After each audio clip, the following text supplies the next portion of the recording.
All right, we are going to welcome everyone today to Safe Harbor International Ministries interview with Amanda Carr.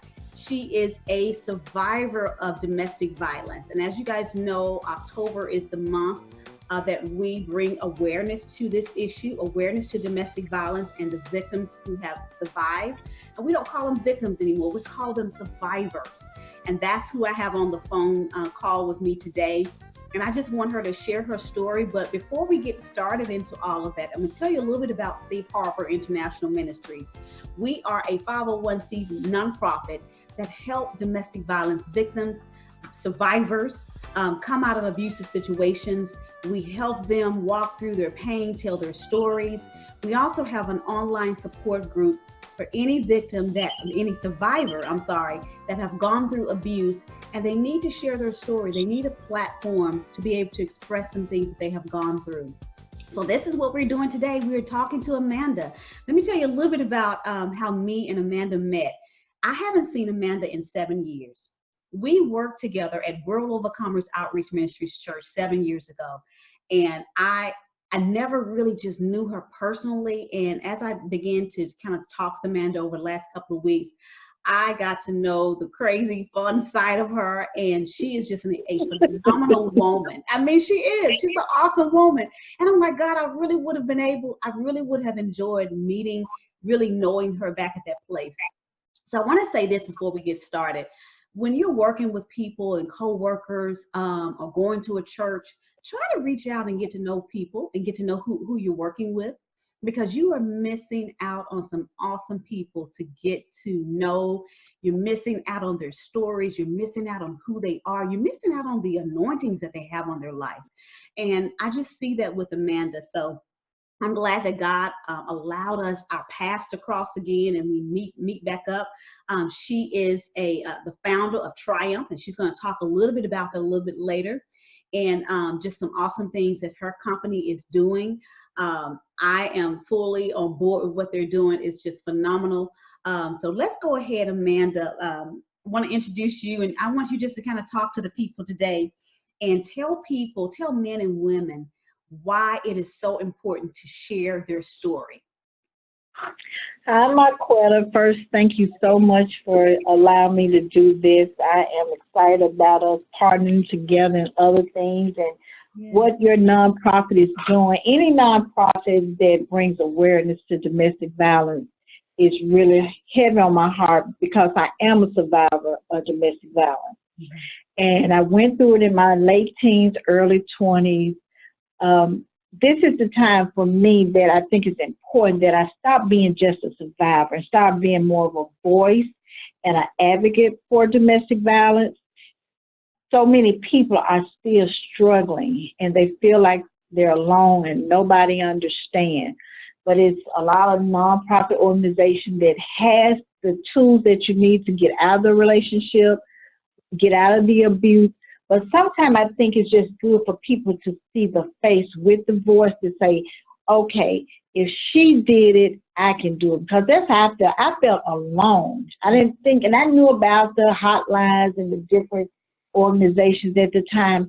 But when you're in it, it's hard to just feel like there's anybody who can understand exactly what you're going through. So I felt like this is the time for me now to open my voice, see if I can help one person. I think I've done something great. Yes, exactly. And I just want to commend Amanda today for allowing me to interview her and us to talk. Now, I'm going to say this little piece before we jump into this interview. It's been funny over the last week. I've been, trying to prep her for the interview, and she's been sending me these little funny memes. She is she's so funny. And I sent her something, a text message the other day, and I said, okay, Amanda, here are some questions that I just kind of want you to mull over, kind of think about before our interview.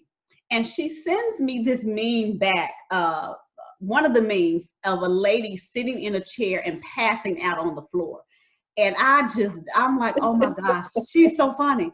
And then she sent me another meme of somebody doing a prayer. I mean, so she's been going through a whole lot, guys, this week of trying to get prepared for this interview. It has been so funny.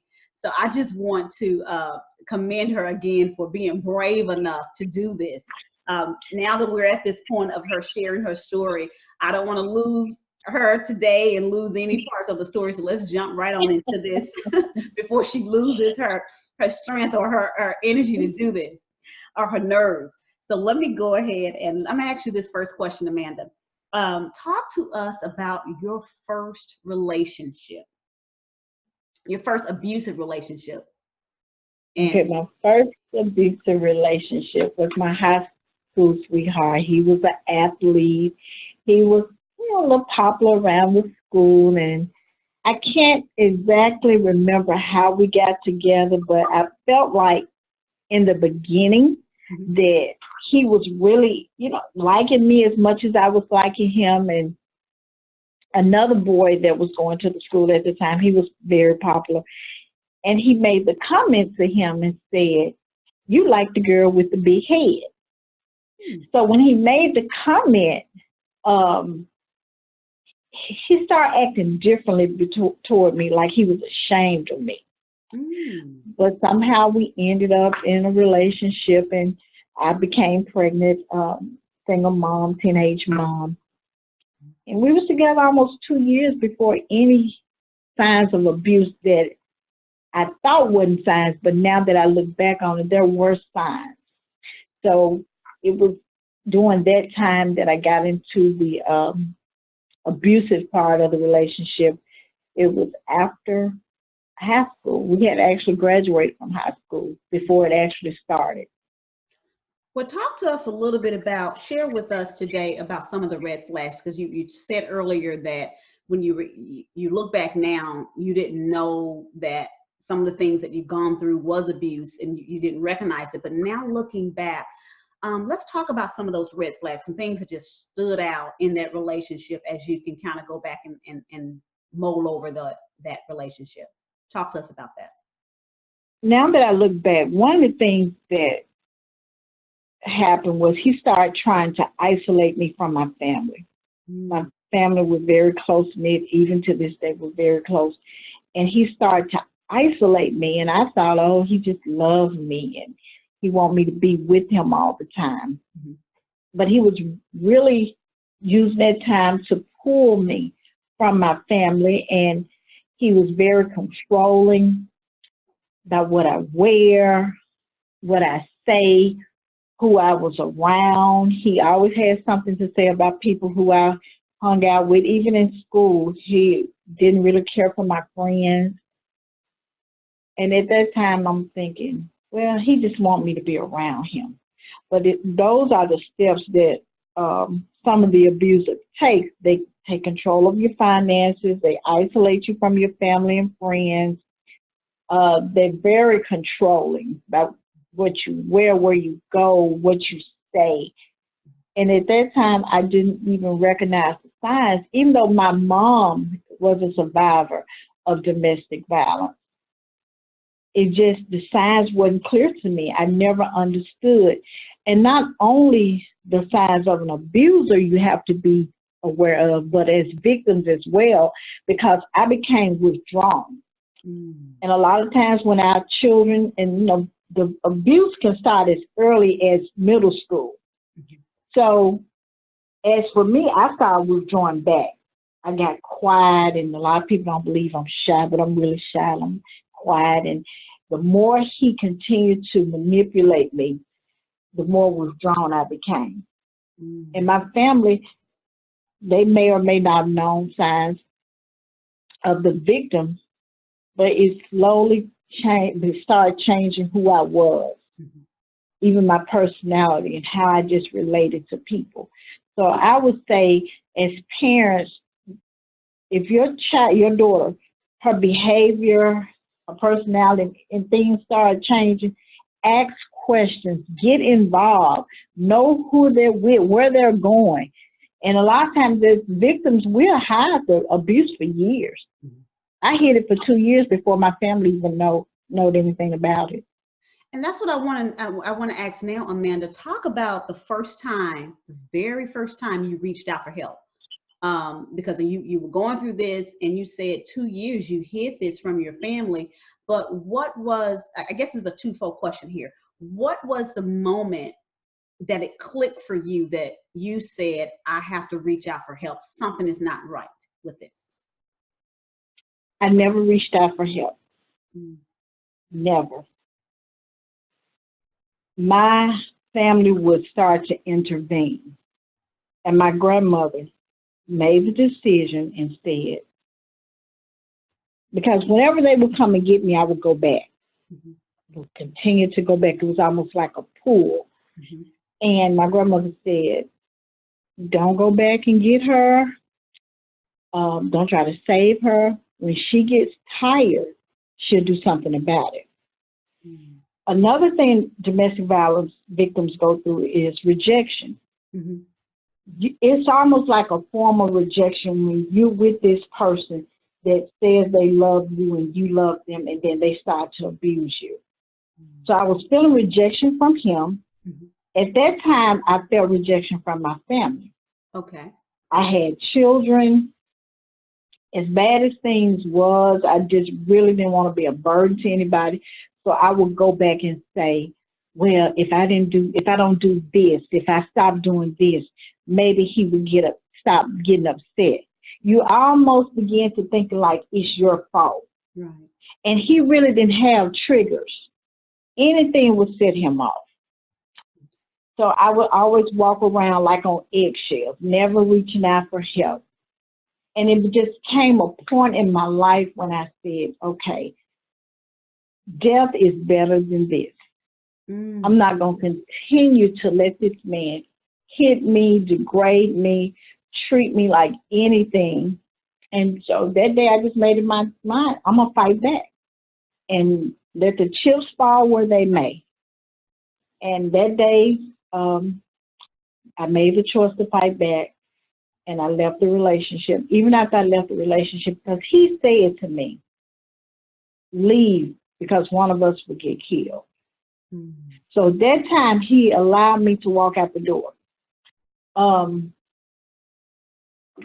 would like to say I didn't go back after that. Mm-hmm. I did go back, but it was something different this time. I didn't even feel comfortable in the same room with him. So I just said, you know what? I can't do it. I'm not going to try to do it. It is over. He still pursued me. Even after I got into other relationships, he still pursued me. And when I see victims who their partner go to their job and kill them, or go to the house and kill them months after the relationship has ended, because they continue to come after you. And I met this young man, and I told him, I said, I am so afraid of him and what he may do. And this young man, he went to him and told him, leave her alone. Now, once a man stepped to him, he started to back off. He didn't leave me completely alone, but he started to back off. And that's pretty much how I got out of the relationship, but I never just said, I need some help. Somebody help me, because I didn't know what to ask for. So that is a very important part of this discussion here. There are so many people out there, men and women, who are in abusive relationships, and they don't realize, they don't know how to ask for help. What would you tell them now, looking back at what you've gone through? What would you tell them in regards to how to reach out for help? The first thing I would say is get a plan. Every story is different. What works for me may not work for you. Because I've known women who've gotten out and lost their lives. Yes. I've known women who've gotten out and never brought the subject up again. But everybody's situation is different, so you have to begin to make a plan for you and yourself. If there's children involved, if there's not children involved, call. Now we got the internet. When I was going through it, we didn't have as much information as we have now. Right. Do your research. Talk to these organizations. Reach out to them and let them give you a safe plan of escape. Don't be so quick to say, I'm leaving, but have a safe plan of escape because it could be a matter of life and death. And that, And of course, we want everybody to get out with their life, but yes, it is such a thin line. And I'm gonna tell you, Amanda, that is a really good point for me to kind of stop through this interview here. Well, at this point here, and really put a word out to everybody that is listening to this. This is a really good point that she's making about when you are deciding to leave an abusive relationship, a toxic relationship. This is the time that statistics tell men and women, this is the time that a lot of individuals who are in relationships, the moment they decide to leave, this is the most dangerous part of that relationship in regards to abuse and getting hurt or even losing their life. So Amanda made a really good point. And here again at Safe Harbor International Ministries, we advocate for victim safety. And the safety plan must be in place before individuals leave. I cannot tell you, out of the 20 years of working in this particular field, helping victims, helping survivors come out of these situations, this is the most scariest time when a person has to leave an abusive relationship. So that safety plan is so important. Reach out to an organization. You have trained individuals in these organizations that know how to walk you through a safety plan. And I want to touch on a little bit about what that safety plan consists of, and then we're going to continue with talking to Amanda about her story. Basically, a safety plan is you coming together with a trained individual again to talk about how to pack your bags. You need to have some things in your backpack. If you are leaving with children, they need to have bags packed as well. In there is your passport, your driver's license, social security card, all of these important pieces of information that you're needing. Don't just leave out of the blue. Have a plan. That bag needs to be stashed at someone else's house or in a trunk, somewhere where the perpetrator cannot find this information. Because again, if he finds this information or if she finds this information, that can cause further problems in the relationship and can cause further harm to you and to your children. So there's a slew of things that go into that whole safety planning. And after our interview today, we definitely want to individuals to reach out to us to talk about what's in that safety plan, and we can connect you to organizations in your state that can walk you through a safety plan. So I just touched on the tip of it, but there are so many things that go into that planning. Again, a trained counselor, a trained individual will need to help you walk through that safety plan because like Amanda said, that this is the most dangerous time of that relationship when you are trying to leave. So I want to continue on talking about with you, Amanda. Talk about this piece here. If you once you had a chance to look back on this relationship and look back at all the relationships that you were in, tell me about. I guess talk to us about what would you tell your younger self about relationships and knowing what you know now, and then that relationship with God. Let's talk about that. Of what would you tell yourself, your younger self, and incorporate that with your faith and your belief in God, because I know you're a strong woman of God. I know where we came from and where you're at now. God played a big role in this. So talk to us a little bit about that. Okay, I did write something out. I'd like to read this first, and then I will talk a little more about it. Okay. Okay. There's so many things I would like to say. But first, let me apologize for taking you for granted. And this is me talking to my younger self. Mm-hmm. I didn't understand the greatness God had placed in you. I apologize for not seeing your value, for allowing a man to use your body as his waist can, for the black eye and the bruises, all to keep a false sense of love. I apologize for sacrificing your youth by trying to grow up too fast. Beloved, I know there were some lonely nights, but we were never forgotten. I know there were tears, but joy did come. I know we had to do without, but every need was met. I know there were some days when we had nothing to eat, but I eventually had to join a gym. I apologize for leaving the physical abuse only to turn to self-destruction. Still searching for love I thought I could only get from a man.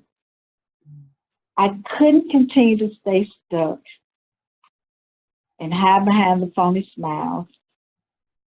I gave up on everything, including life. But suicide wouldn't defeat me because there was greatness in me, and I had people praying for me. Then finally, I fell in love with Jesus and myself. For the first time, I understood unconditional love. I stopped trying to follow other people's dreams that they had for me or their vision for my life. You can say I came to myself. Mm. Wow. And I finally realized who I was created to be. Mm. I allowed myself time to heal. I took responsibilities for choices I made. I stopped making excuses. Mm. I was able to forgive. I was able to smile again. I found out that it was okay to say no, that it was okay to put me first. Throughout my life, I met some incredible people who helped me along the way. But I didn't put my trust in them. Beloved, it was purpose in the pain, but I made it. The power was living on the inside of me all the time. When I was going through the abuse, Marquetta, I felt alone. Yes. I felt ashamed. I felt rejected.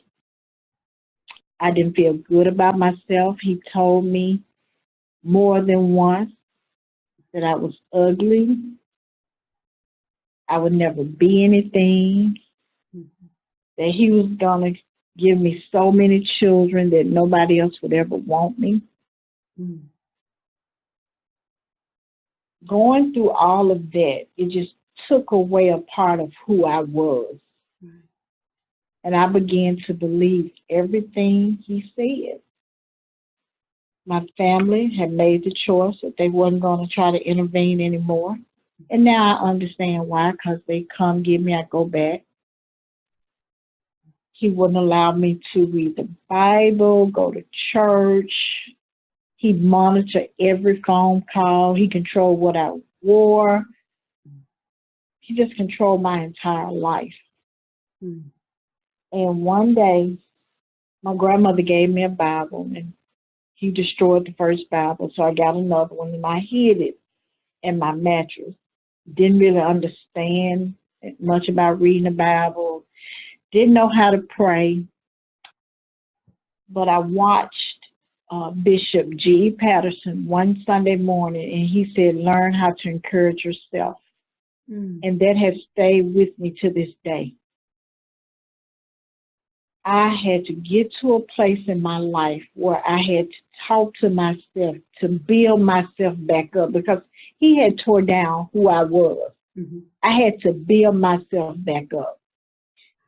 Even after I got out of the relationship, it was years and years of just trying to get to a point where I loved myself.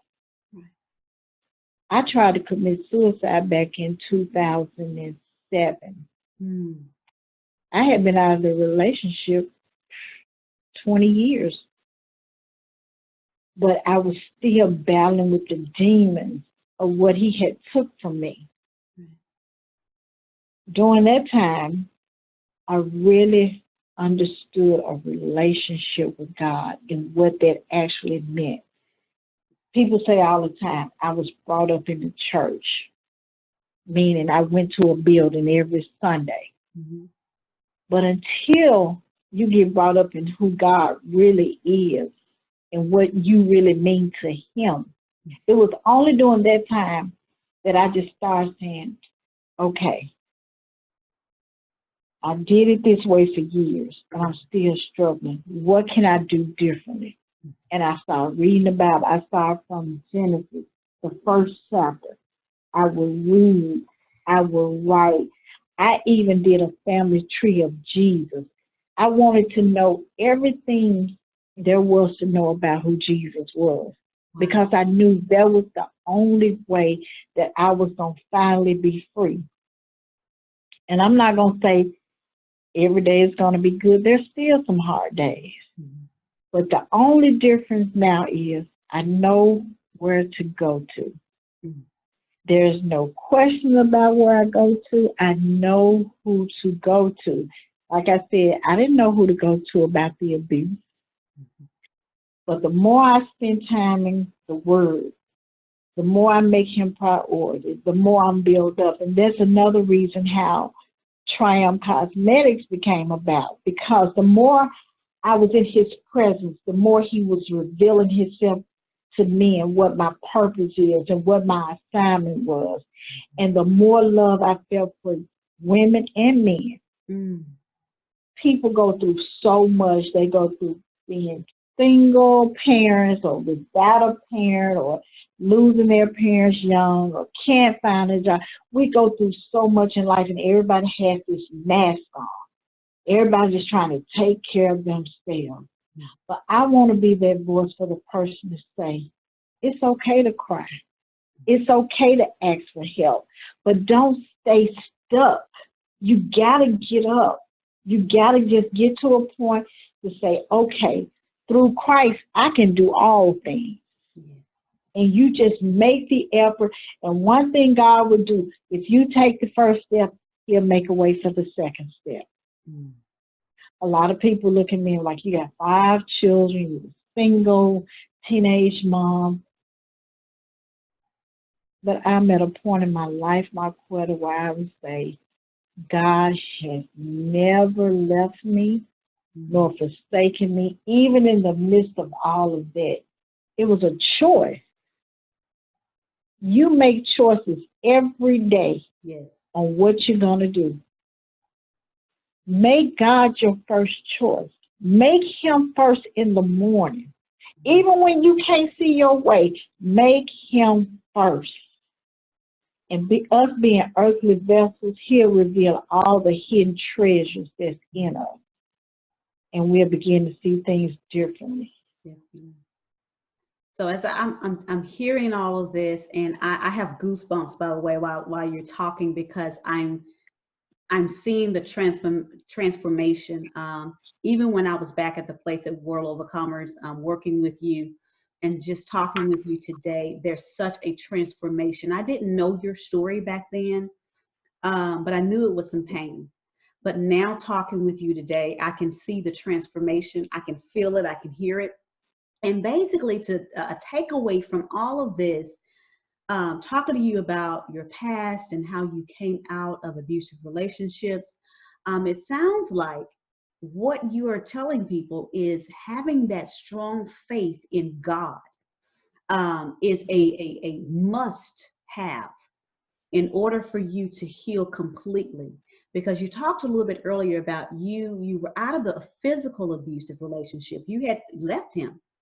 But the pain was still there, the scars were still there, the residue, as we call it, from that relationship or from all of those relationships was still there. But until you got a relationship with God, Daddy, Father, Daddy, God, this is when your true healing started to take place. And this is what we want to encourage people to do today, men and women, whoever is in an abusive relationship. You may not know how to come out.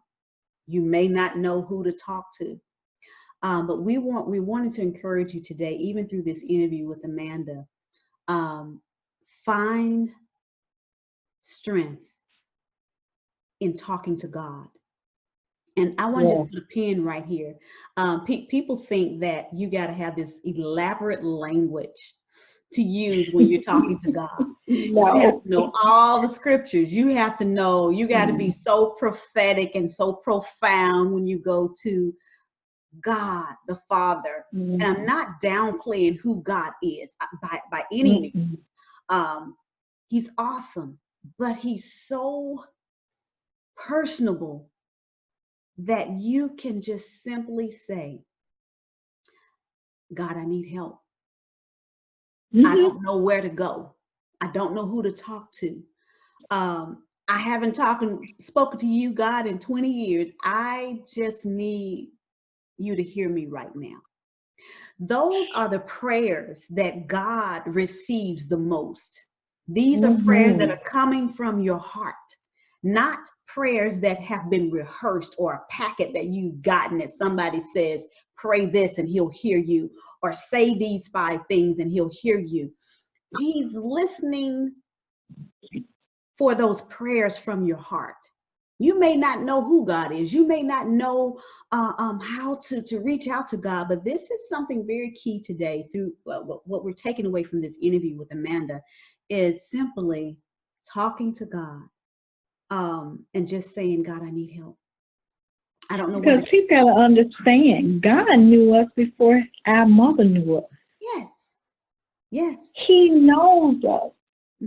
And because he loved us so much that he gave his only son that makes us righteous. We messed up, we sinned. Yeah. But because of his son, we have been made righteous. And stop being so sin conscious. Because the more you spend time with him, the more some things you don't even desire anymore. That's it. Just spend time with him, and he knows you. That's it. And I think that just encouraged me so much. Yes, exactly. I think too, after I'm just sharing a little bit after I went through my abusive situation, just getting that personal relationship with God was the hardest at first for me because I was coming from so much tradition.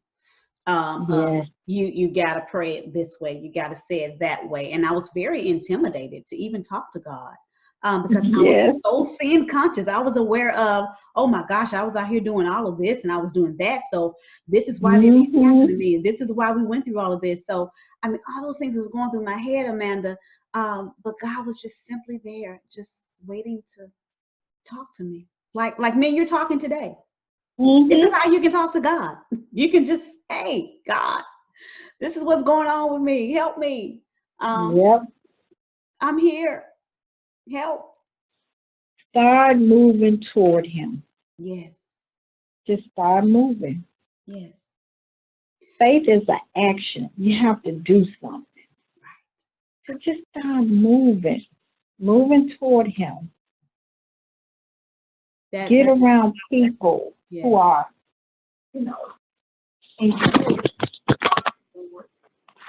I am so sorry, Raquel. You're good. But just get around other believers. Yes. And that's one of the things that I have people now that I can talk to about anything. I actually have people that I call them my accountability partner. And they would tell me the truth. So this is like your support system, right? My support system. They would tell me the truth if I want to hear it or not. They are quick to say, you wrong. You shouldn't have did that. You need to apologize. And that support system, guys, is so important. So, Amanda shared with us her faith and how that helped her actually heal from a lot of abuse and pain. Now she's sharing, the whole piece that we also need to have is a support system. You know how you hear people talk about, and I'm not trying to downplay any of this, but you hear people talk about, it's just me and God. I just need me and God. Let me just put a pin right there, and let's talk about this. We are human beings, people. God made us to desire to have relationships with other people. Yes, we have a relationship with God, but he's also drawing us to people as well. And that is that support system. So don't ever think and take lightly that You're not supposed to have people around you to help you. Yes, you can talk to God all day long. That is beautiful. And that's what we are encouraging, that you have that relationship with God, number one, that's first thing. But also encouraging and fostering relationships around you, getting around people that are like-minded with you. And I want to also say this too: beware of people that you are and if you are a survivor of domestic violence or a survivor of any type of trauma, you really have to be aware of your support system and who you allow Yeah. in that inner circle, because you can have people in that inner circle that is very negative, and they look at life in a different way. They're always talking about how bad life is and talking about how bad everybody else is. That can drain on who you are as a person. It can alter how you think and how you perceive things. So guard that circle, guard who you are having around you, but be willing to foster relationships that God brings into your life. And so that's what Amanda's talking about, of just reaching out to people, having people that you can talk to that's going to keep you in check, be real with Yes. you, but then you also have people that encourage you and motivate you. So again, as a coming out of an abusive relationship, these are some takeaways from today and from this interview: having that relationship with God, but then also having a relationship with like-minded people, people that they're going to be real with you, but then people that you are, it's a give and take. It's not people that's always taking and pulling from you and draining you. You know how you get on the phone sometime, Amanda, with some people, and Yes. girl, you get through off that phone call and you just feel like, I am so drained, I don't want to talk to another person. But every time you talk to that person, they just take from you. They're like leeches. They just suck the life out of you. We don't want you to Hmm. get connected with those people either. So you have to watch who is in your circle.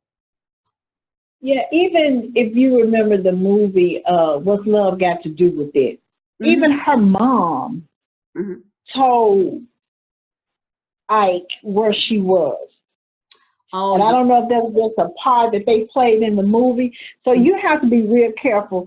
One of the things I made a mistake of, my abuser knew every family house because Wow. I had took him to everybody's house. Hmm. So no matter where I go to try to escape, Hmm. he knew, well, if she's not at her mom's house, she's at her cousin's house, or she's at her grandmother's house, because he had been to everybody's house. So it was really nowhere for me to hide. Got Even my best friend, he knew where she lived. So you just have to be careful. If you see those early signs, don't wait until it happens, because they're going to say, I love you. I never hit you again. I don't know why I did that. Chances are he will hit you again. And I think Get too, out. yes, and I think you made a really good point too about when you are in a relationship that is abusive, going back to talking about that inner circle, people that you Hmm. can talk to. You definitely have to. Well, one of the things is an abuser does this on purpose. They are going to know everything about your friends, everything about your family members. They're Hmm. going to know who they are. So that inner circle that we've been talking about, the friends, the family members that you cherish and that you can talk to, you also need to have these conversations with them about, this is going on with me. He's doing A, B, C, and D, or she is doing A, B, C, and D. I'm being abused.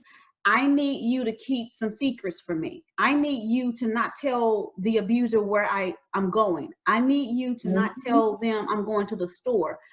So those are the people we're talking about too in that inner circle. You can trust them, um, for them not to tell where you are and to cause you to further enter into further danger, if that makes sense. So again, And protecting that inner circle, protecting who you are sharing information with. Sometimes you can't tell all of your family members because you can't. they have developed a closer relationship with that abuser, because abusers, they're very manipulative, and that is one of Hmm. the things that they use against a person that they are trying to dominate and to control. They find the people in your family and in your circle who they can manipulate and make it look like it's you that's causing the trouble.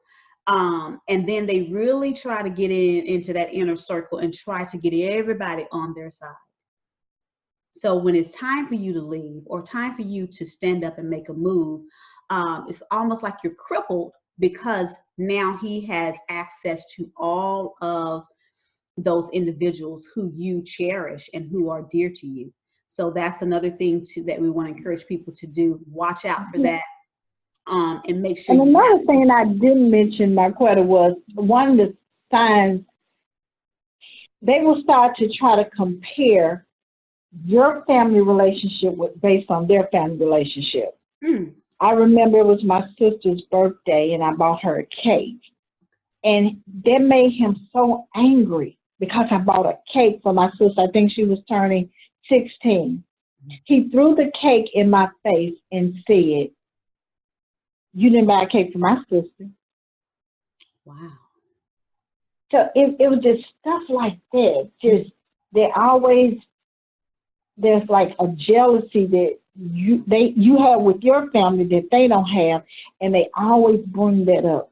You don't do that for my family. Even he would get upset with my children. You always want to go down to, my mom's house, but not his mom's house. It was always a comparison. And I was like, what is this? Mm-hmm. And of course, my children were closer to my mom because they spent most of the time with my mom. Mm-hmm. And I know when I was pregnant with my third daughter, he would make me catch a bus with my two small children to my mom's house just so he could do whatever he wanted to do at the house. Mm-hmm. And I remember this one particular time, I decided I wasn't going to get on the bus. I wanted to see exactly what was he doing. Mm-hmm. And he was sleeping with my neighbor, the lady who's always at my house trying to befriend me, but all the time she was sleeping with him. Mm-hmm. Wow.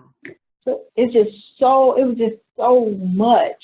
And I just look back now and I just know God. So many people don't survive domestic violence, and we do have a lot of survivors now. Yes. Because of the resources. And that's one of the reasons Triumph will support organizations that brings awareness so we can have more survivors and people won't have to stay in it. Because I know women who've been in it 40 years. Yes. And they're depressed. Yes. And if you've never experienced domestic violence, the one thing you can do to hurt a victim is, why don't you leave? You're stupid. Why you keep letting him hit you? If you don't understand the type of hold some of the domestic violence people have, don't criticize. Right. It's best to try to get educated and to, because that was the one thing for me why I continued to go back, because I felt like nobody understood or nobody was trying to understand. Right. Nobody was really trying to help me. You just wanted to criticize me and talk about me. So I would go back.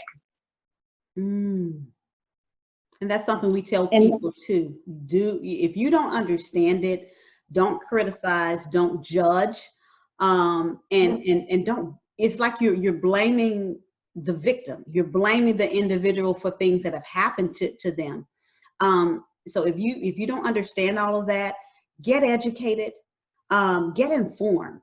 That is so powerful. That's something that you can use to help you understand what is going on. Get involved, and understand the groups that are out there, the agencies that are out there they're doing good work, but they can inform you. They can talk to you about what's going on with some of the victims, what is going on with understanding an abuser. So there's a lot of information out there. So get informed is something that we definitely want to say. Another thing, yes. I guess to end this interview, we're coming to an end with this because there's so many things that you can share today. Amanda, I just see us talking again. I'm not going to put any pressure on you because I know how it was trying to get you to get to this. Oh, please. I'm not going to do it. I'm not going to do it. But I can definitely see this a continuing discussion with so many other women. So I definitely want to thank you today. But I want you to talk a little bit about now, with everything that you've gone through, and knowing how you came out of so much pain and so much trauma, and having that relationship with God. Talk to us today about what are you now called to do? What do you feel that you're called to do now with everything that has happened? Well, one of the things that I'm currently doing is I've started a cosmetic line. At this point, we only are working with nail polish, but we're going to continue to add and grow over the next few months. But Triumph is a nail polish with a purpose. Yes, We talk to us are, about that. yes, we are committed to increasing awareness for domestic violence. And just one of the tools that I'm using is beauty products. And I want to use it as a symbol to allow women to shine with beauty, not only on the outside, but on the inside, regardless of what challenges they go through, because we all are unique in our own different way, and you are beautiful. So I just felt like at this time, what other way to reach out to women other than beauty products, to bring them in, to love on them, to inspire them, to let them know that regardless of what you've gone through, you can come out of it. It may not have been domestic violence. It may have been something else that was very traumatic for you, but we want to just use what we have, the resources that we have to help other agencies inspire women. And we're going to be adding stuff that I'm real excited about that I'm not able to share right now for the next several months as we continue to grow and put more awareness. Most of the time through October, you just pink is breast cancer. And I've had family that are survivors of breast cancer. I think it's very important. Yeah. But I also think domestic violence is another thing. We need to see more purple. Yes. We need to have more voices bringing awareness to this. And it's men who are in domestic violence. Yes. Those are a little different because men are, they're ashamed of it. But we have women who are abusers just as we have men. That's right. So we just want to bring awareness, educate people, make sure they're getting out safely, know their options, and then have the strength not to go back. That's it. Yes.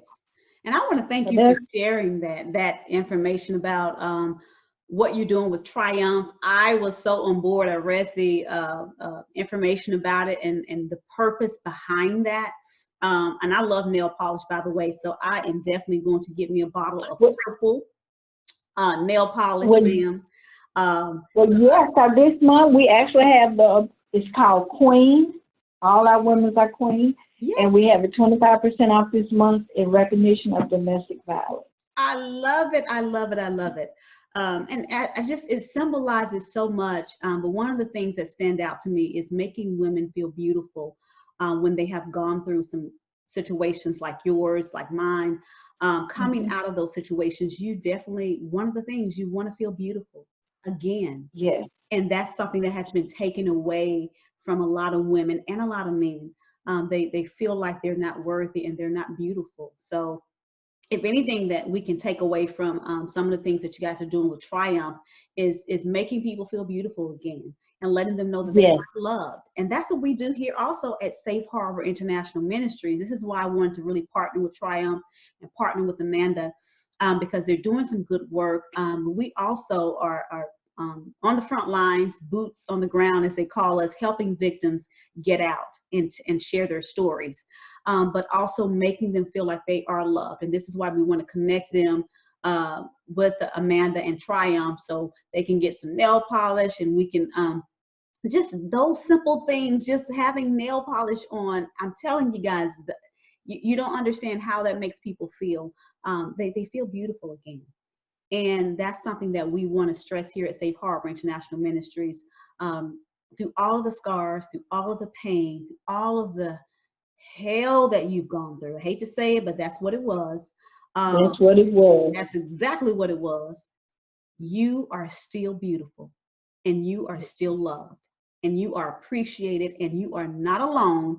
And there are so many people out there that want to embrace you, want to love you, want to help you out. And this is why Safe Harbor International Ministries exists. And this is why Amanda has started Triumph. So there is help out there. I want to kind of you to give them now your website, Amanda, for Triumph, and if there's a phone number, or how can people contact you? Right now, we're only on social media. We actually are preparing for a larger lunch party. We got some awesome speakers who are going to be a part. We're going to reveal other parts of the vision for Triumph and other agencies that we're helping. So just look us up on social media, Triumph Cosmetics, or you can call us directly, 901-205-7594. And my name is Amanda, and I am just excited about what is getting ready to happen. Yes, and we are so excited for you, Amanda. And again, I want to thank you for sharing your story today, being brave. And that is something that God is calling a lot of people to do, not to hide behind the pain, not to hide the scars, but to open up and talk about what has happened. And this is where people are going to see true healing and restoration take place, because they're no longer hiding behind the pain. They're talking through it. They're working through it. And God cannot heal what is hidden. So again, thank you so much, Amanda, for today. Thank you. Appreciate it. A little blurb about Safe Harbor International Ministries. If you want to know more about what we do here at Safe Harbor and helping victims of abuse, helping survivors, and helping individuals come out of traumatic situations, you can look at us, look at our website. We have a lot of information there. Is www.safeharborim.com. You can also contact us. You can email us at contact@safeharborim.com as well. Again, we are Safe Harbor International Ministries and doing work in the community to help victims and survivors come out of abusive situations. Again, thank you for tuning in. Thank you so much, Amanda. Love you. I'm so Love glad. you. Yes, I'm excited for you. And we will talk to you later. All righty. Have a good day. Thank you.